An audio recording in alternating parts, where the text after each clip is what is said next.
பூஜைக்கு யூஸ் பண்ணுற கப் சாம்பிராணி எப்படி செய்கிறதுன்னு பார்க்கலாம்.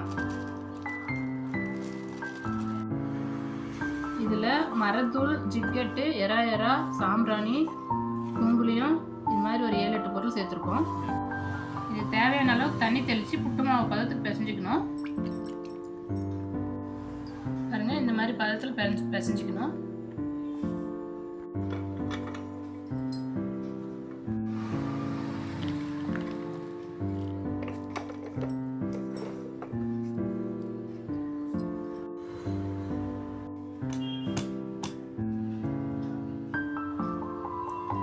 இது ஸ்டிக் சாம்பிராணி ஒரே நாளில் காஞ்சிச்சுன்னா உடனே எரிய விட்டுக்கலாம்.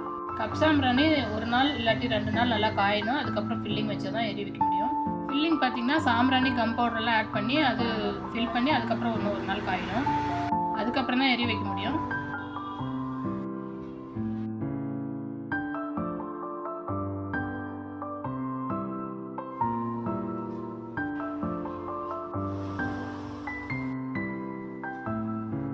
ஃபில் பண்ணி காஞ்சதுக்கப்புறம் இந்த மாதிரி இருக்கும்.